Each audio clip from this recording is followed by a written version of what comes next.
First fueron los vascos y navarros los que consiguieron quedarse con la llave de su caja. Ahora son los catalanes los que también quieren tener su caja y manejar la pela. Pero es que esto no va para aquí. Ayer nos enteramos que León está propugnando montarse su propia comunidad para separarse de Valladolid y controlar ellos también la caja. Esto va de tonto el último, por decirlo suavemente. Y hoy os explicamos por qué esto responde a un movimiento profundo, tectónico, que no puede continuar porque es insostenible, además de que ya raya el ridículo. Vamos a verlo. Hola librepensadores. Hoy tenemos que comentar con vosotros el tema de León. Algunos no os habréis enterado, pero es un hecho anecdótico, quizá a nivel nacional, pero importante, si realmente coincidís con nosotros en la tesis. La tesis que defendemos es que el sistema que permite todo esto está degenerando, al menos desde el 2007, y cada día es más insostenible, más absurdo e incluso ya aberrante o hasta cómico. ¿Qué ha ocurrido? Pues que la Diputación de León ha aprobado una aprobación con unión del pueblo leonés y con el PSOE a favor, diciendo que León quiere separarse de la comunidad autónoma de Castilla y León y montarse su propia comunidad. Algunos podrían decir su propio chiringuito. Esto no dejaría de ser una anécdota si por el contrario no es cierta la tesis previa nuestra, como os decía, de que el sistema del 78, que es como podemos llamar al pacto constitucional, es el sistema donde el arco de bóveda pues era la monarquía borbónica, debajo el sistema de partidos que en realidad es una partitocracia porque son listas cerradas que elaboran las sedes de los partidos sin consultar con nadie y que controla a su vez todos los mecanismos del Estado, especialmente las propias comisiones que tienen que controlar a los políticos, y ya por si acaso por los políticos, digamos, corruptos pasaran todos los filtros y no pudieran esconderse y alguien consiguiera llevarles a juicio, a pesar de que están aforados, y llegaran al Supremo, que es donde están ellos, ahí los jueces que le van a juzgar y los fiscales están controlados a su vez por el Consejo General que ellos han nombrado y salen de rositas, como han salido siempre los políticos españoles. Lo más que les puede costar a alguno es su carrera política, pero se queda en la pasta y el que tiene ya mucha pasta y no la puede esconder se va a Santo Domingo. Entonces, de nuevo, la tesis que defendemos es que el sistema del 78 está agotado, nos sirvió muy bien para transicionar de una dictadura militar a una democracia, digamos, débil, muy controlada. Nos beneficiamos mucho de la entrada en Europa, la entrada en la OTAN, nos modernizamos, el euro, las ayudas, todo fenomenal hasta que llega la crisis del 2007-2008. Entonces ya faltan dinero, faltan recursos, Europa ya deja de mandar dinero a España porque España es contribuyente neto y entonces, amigo, el pastel ya no crece a gusto de todos y empiezan las peleas. Y aquí hay algunos que han negociado mejor y otros que han negociado peor.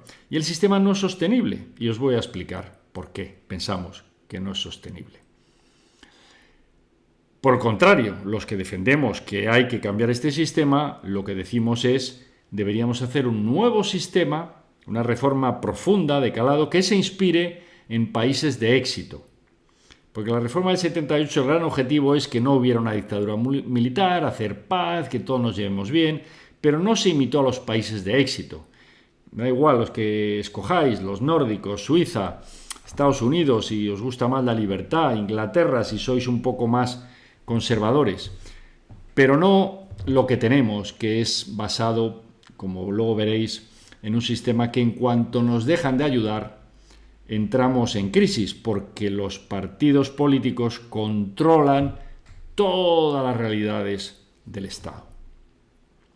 En el fondo, nuestro gran problema es esta clase política, que quizá debemos llamarle casta política, porque es algo cerrado, que se protegen entre ellos con sus propios ritos de iniciación, ¿no? Hay que llegar allí a las juventudes del partido, poner carteles, ser un pelota, agachar la cabeza y poco a poco vas ascendiendo hasta llegar a lo más alto, si tienes esa suerte, ¿no? Como es el caso de todos los líderes que conocéis.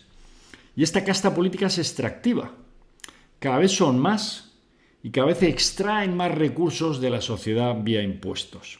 Y cada vez aportan menos, como podréis ver, y cada vez son más mediocres, en general, o más corruptos y gángsters los que no son mediocres. Algunos datos para aterrizar esta tesis y me digáis, no es una opinión, no es una afirmación estrambótica o inverosímil, no, esto se basa en algunos datos. El primero, Euskadi, País Vasco y Cataluña eran en ese momento, en el 78, las comunidades más ricas de España. Ninguna duda, Madrid todavía era una ciudad funcional, gris, todavía ni siquiera había llegado Tierno Galván y La Movida y Sabina, todavía no existía ni eso. Y llega Euskadi y Cataluña, que son las más ricas, las más cultas también, hay que decirlo.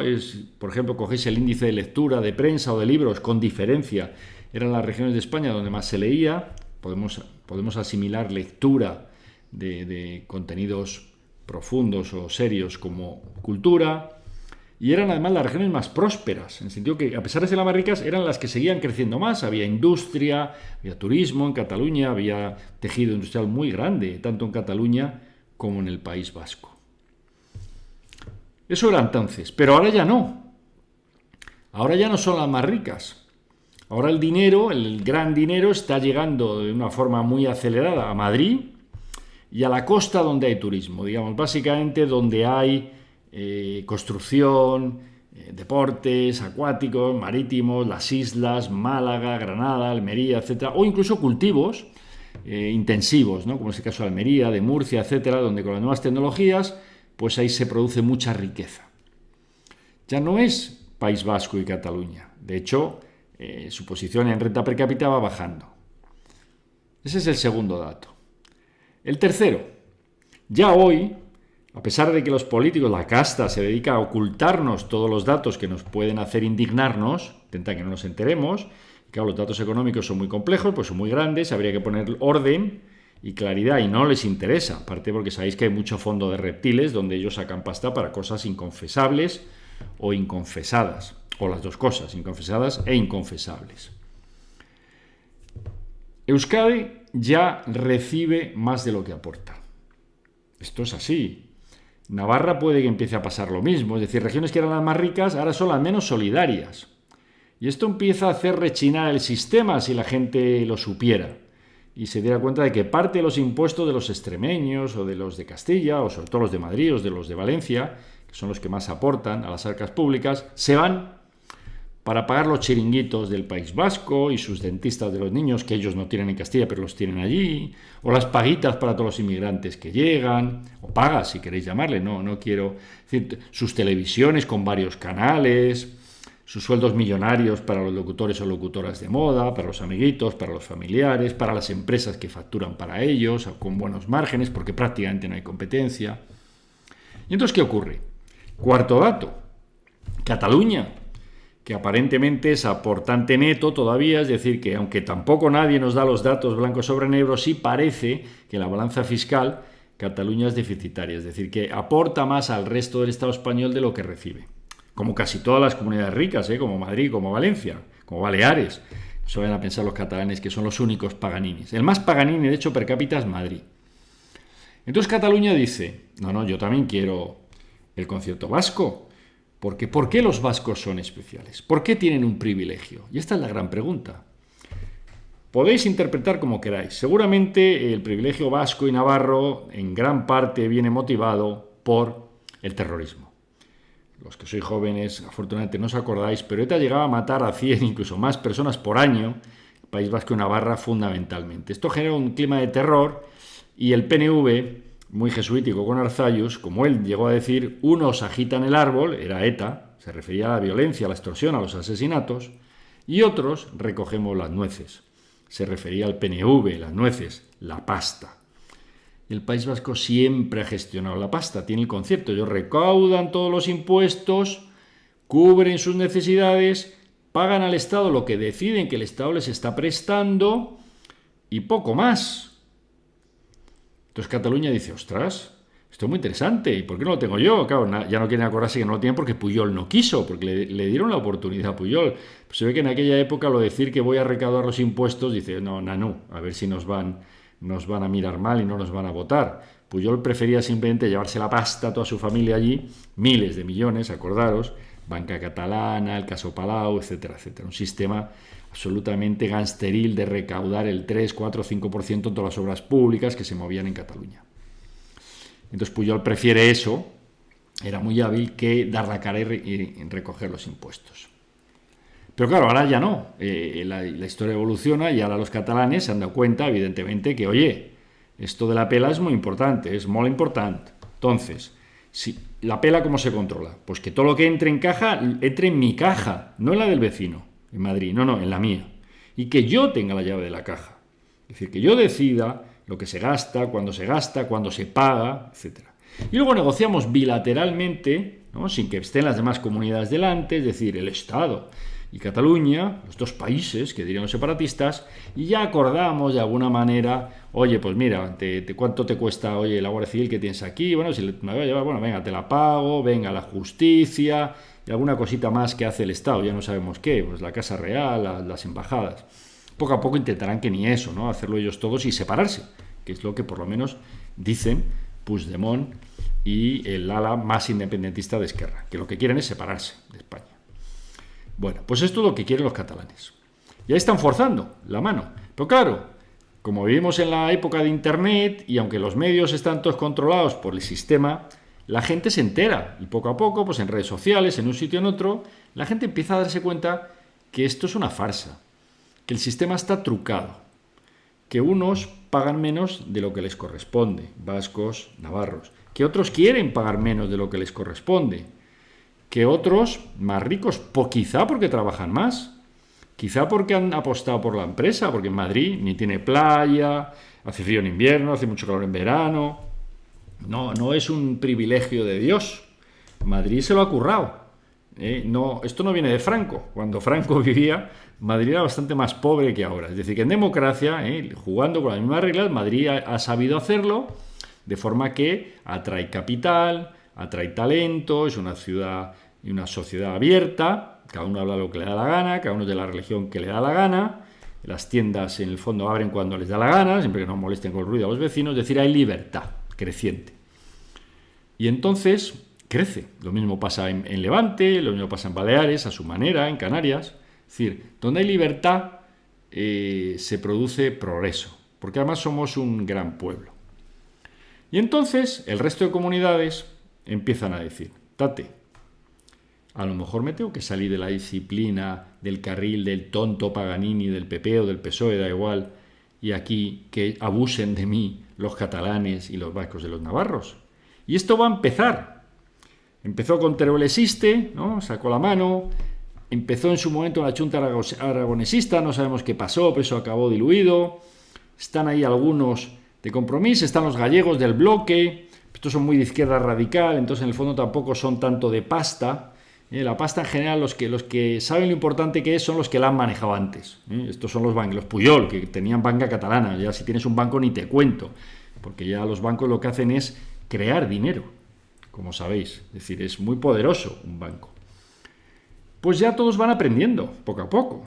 La gente viaja y sabe lo que es una NV en Holanda o lo que es una sociedad en un paraíso fiscal en Caimán, y van diciendo y se ven que Felipe se hace dominicano y que bueno tiene un pedazo de yate en la República Dominicana y que Ábalos maneja muchos pisos y dice, oye, esto aquí todos. Y entonces, sorprendentemente, León ha empezado también. León, quizá podíamos haber esperado que esto empezase en Ibiza o en Menorca o en Tenerife, ¿no? O en Cartagena. Es el León y han dicho que quieren ser también independientes. No os creáis nada más, o sea, el fondo es controlar la pasta. Si son menos corruptos, pues de esa pasta que controlen, una gran parte irá a la ciudadanía, irán cosas útiles, una pequeña a sus comisiones, y si son muy gángsters, pues irá mucho a sus comisiones y muy poquito a las necesidades de la ciudadanía. Pero eso es lo que va a ocurrir. ¿Y entonces qué pasa? Pues que tenemos un país, España, que tiene 17 comunidades autónomas con sus parlamentos. Ayer aprendimos además que cada parlamento tiene su jefe de protocolo. No os lo perdáis, porque Cuca Gamarra fue a una sesión del Parlamento de Valladolid y se sentó allí, en los asientos de los diputados, y tuvo que venir alguien a decirle, oiga, que usted no es diputada de Castilla tal, súbase aquí a la tribuna de invitados. Es decir, que se ríen de nosotros permanentemente. Esto es un ejemplo más. Entonces tenemos 17 comunidades, 8.000 ayuntamientos, 50 diputaciones, etcétera, etcétera. Y claro, va a empezar la guerra. Y esto no es ya León contra Valladolid, que es ahora. Esto mañana puede ser Guipúzcoa contra Vizcaya, Bildu contra el PNV. Puede ser Madrid contra Cataluña. Pues que dentro de Madrid puede ser La Moraleja, Alcobendas, o La Moraleja contra Alcobendas, que querrán independizarse los de La Moraleja. De hecho, ya quieren. O será Alcobendas contra Fuenlabrada, contra Móstoles. Y es que ya si me apuras, dentro de Madrid los de Chamberí no querrán saber nada de la Latina. Y en el límite es la naturaleza humana. Y es que no querremos saber nada uno del otro, y es que los mismos vecinos de un bloque, los del primero, que dirán que se quieren independizar de los del cuarto y que por qué tienen ellos que pagar el ascensor si suben andando o si suben solo un tramo de escaleras, porque los del cuarto paguen 4 veces más por el ascensor. Y podemos llegar al ridículo, pero es que ya estamos llegando a ese ridículo. Hemos llegado, ya llevamos años de ridículo. ¿Por qué tenemos que pagar todos los españoles las televisiones catalanas? Que las paguen ellos, ¿no? ¿Por qué tenemos que pagar todos los españoles los dentistas de los niños vascos cuando el resto de niños españoles no tienen derecho al dentista en la seguridad social? Etcétera, etcétera, etcétera. ¿Y quién gana? Porque todo esto que ocurre, como sabéis, los clásicos siempre decían, para entender algo hay que preguntar quid prodest. ¿Quién gana? ¿No? Para entender un crimen, decir, bueno, ¿quién es el criminal? ¿Quién ha cometido el crimen? Entonces, lo primero es, oye, ¿quién se ha beneficiado de esto, no?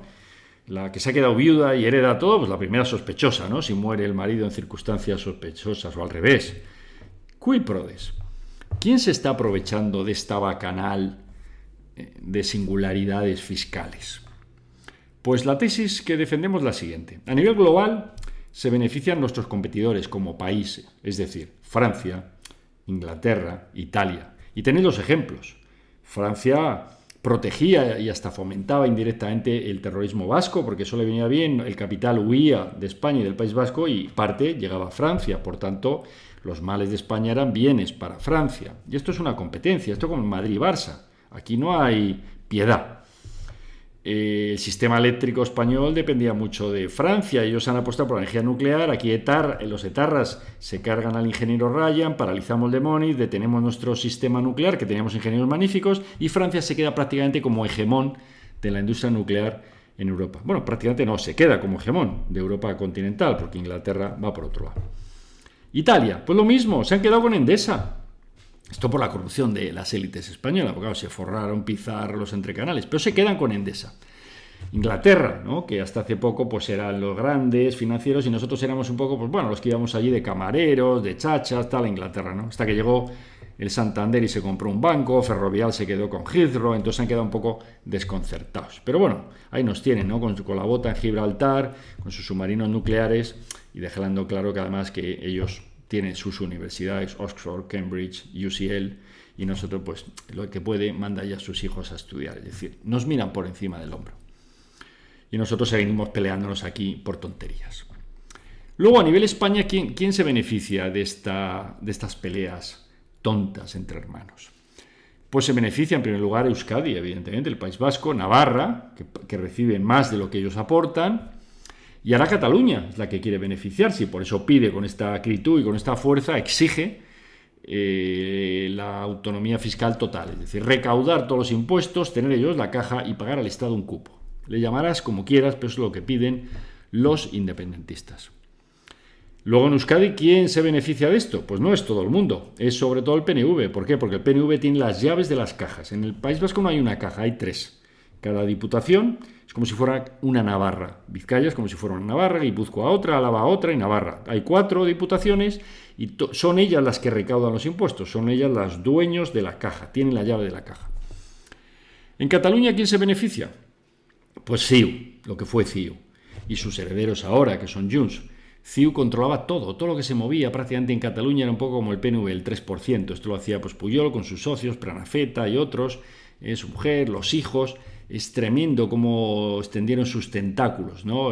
Hasta en Petrocat, una petrolera, la banca, evidentemente, hasta que ya reventó, banca catalana, los seguros, las ITVs, o sea, hay cantidad de cosas. Y luego toda la obra pública en general y el cazo el 3%, el 2, o el 3, o el 4, o el 5, dependía. Y esto es lo que está ocurriendo, todos son los hechos. A partir de aquí, la solución. ¿Tiene esto solución?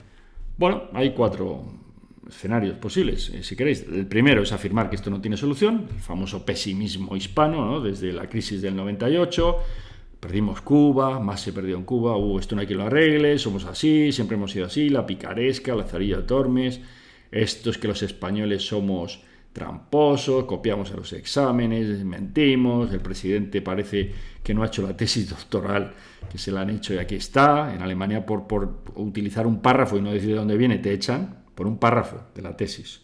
Aquí la tesis entera puede ser fake, pero bueno, los del PP le regalaban el título en la Universidad Juan Carlos I, por cierto, están tardando en cambiarle el nombre a esa universidad. Y no va a cambiar. Esto es lo que dicen algunos. Entonces, te caben varias soluciones. Si eres joven, pirarte, y es lo que están haciendo algunos. Decir, no, me voy a trabajar al extranjero, que allí me tratan mejor, allí te valoran por tu mérito y no por cómo te apellidas o de qué partido político eres. Si ya eres más mayor y no tienes edad para irte o quieres vivir en España porque tus raíces te tiran, pues te quedas aquí gruñendo, como hace alguno, o, pues oye, te cuidas, haces deporte, te vas con los amigos, te vas al cine, disfrutas de este gran país e intentas que no te afecten las miserias de la política. Esa es una opción. La otra opción es decir, tonto el último, por decirlo suave, o sea, que toda la casta política y todo el sistema con la banca, con algunos empresarios y los medios de comunicación tienen esto controlado, ellos se forran, colocan a los suyos, sus familias, sus amigos, y los demás pues tenemos que sudar la gota gorda para ir progresando. Pues oye, me voy a apuntar yo al club, tonto el último, y voy a hacer lo mismo, ¿no? Voy a ver si robo lo más posible, me aprovecho del sistema, voy a ser yo también alguien de la casta extractiva. Tercera opción, y hay gente legítimamente que dice, oye, esto de España es un cachondeo, nunca teníamos que haber descentralizado tanto, no puede ser que la sanidad, la educación, los servicios sociales, que es el gran parte del presupuesto del Estado, junto luego con las pensiones, que esto esté tan descentralizado, no puede ser, vamos a centralizar, la visión jacobina del Estado, por la visión francesa. Y esto pues los tienes en la izquierda, Alfonso Guerra, o otros que han nacido ahora, y los tienes también en la derecha, los pocos, digamos, intelectuales de la derecha extrema, que alguno hay, pues sería aquí Comendem Monasterio en Vox, y algunos otros, la Falange, etcétera, que podría ser considerada de izquierdas, por otro lado, muy social. Es decir, centralizar una España unida, fuerte, donde los grandes temas de Estado no se negocian. Y la cuarta opción, que es la que promueve este canal y la que promulgamos, es invertir a largo plazo, sin cansarnos, es lo que intentamos hacer humildemente en este canal cada día, y es apostar por la ética, no la ética religiosa, no, la ética clásica, la ética de Aristóteles, la ética de Nicómaco, la ética de los clásicos o incluso de Kant, que es muy simple. Si tú me dijeras una frase para resumir, ¿qué es ser ético? No hacen falta tratados de moral, no, nada. Es muy sencillo. Lo que dicen los ingleses, la regla de oro, the golden rule. Tratar a los demás como te gustaría que te trataran a ti. O a la inversa. No hacer nunca a los demás lo que no quieres que te hagan a ti. Muy simple. Con eso prácticamente se resuelven todos los dilemas éticos de la vida. Luego hay algún otro más sofisticado, si queréis le dedicamos otro capítulo. Ética, digo, pero para eso hace falta educación. Hay que educar a la gente, hay que explicar lo que es la ética, el pensamiento, el bien, el mal, y no es fácil. Lo fácil es no decir, no, el demonio es el mal, la derecha es el mal, la izquierda, Sánchez es el mal. No. Esos son cuentos de niños. Eso es lo del hombre del saco, ¿no? Que decían los holandeses hablando el español. No. El mal no es eso. El mal es bastante más interesante que el de enfrente. Igual que el del bien no soy yo. No, el mal es el de enfrente y el mío, los míos, los buenos. No. Entonces, para educar, para enseñar a la gente a pensar por sí mismo, a ser libres, eso lleva tiempo, lleva generaciones. Y por tanto es una inversión a largo plazo. Hay que enseñar a la gente y tenemos que aprender todos a comportarnos. Puedes llamar educación para la ciudadanía, le puedes llamar ética kantiana, le puedes llamar como quieras, aprender a ser humano, más allá que ciudadano incluso, porque esta ética aplica en todo el planeta, no es una cuestión de países, no es una cuestión nacionalista. Y claro, en esta nueva ética, en esta nueva forma de comportarse, no todo el mundo está interesado. Otro hecho, creo, relevante, que podemos afirmar como hecho objetivo, es que ni el PP, ni el PSOE, ni el PNV, ni los herederos de CiU, que son Junts, lo van a hacer. No lo han hecho nunca en los 40 últimos años. De hecho, cada vez son más extractivos y, por tanto, iría contra su naturaleza, contra su modus vivendi, contra la esencia de su partido, educar a la gente para pensar por sí mismas, porque entonces o no les votarían o les obligarían a reformarse profundamente. Por tanto, el sistema no va a cambiar desde sí mismo. No va a cambiar. Podrá poner algún parche en un momento dado. Podrá, como ayer, el PP y el PSOE, después de más de 2000 días, decir, oye, nos van a echar a patadas aquí en Bruselas, vamos a fingir que nos ponemos de acuerdo, venga, 10 jueces para ti, 10 para mí, y luego ya tiramillas, ya veremos, ¿no? Un parche. Pero si queremos que el sistema se reforme, en mi opinión, y en la opinión de muchos en este canal, no se puede hacer con los que son parte esencial de ese sistema corrupto. Viven de ese sistema, están sentados en las ramas podridas del sistema y no las van a cortar porque se caerían al suelo, se darían un golpe tremendo, se romperían las piernas o incluso morirían. El sistema no se va a autorregenerar. Esta es nuestra tesis, librepensadores. Esperemos que sigáis con nosotros, podéis suscribiros, darle al like, apoyarnos y seguimos.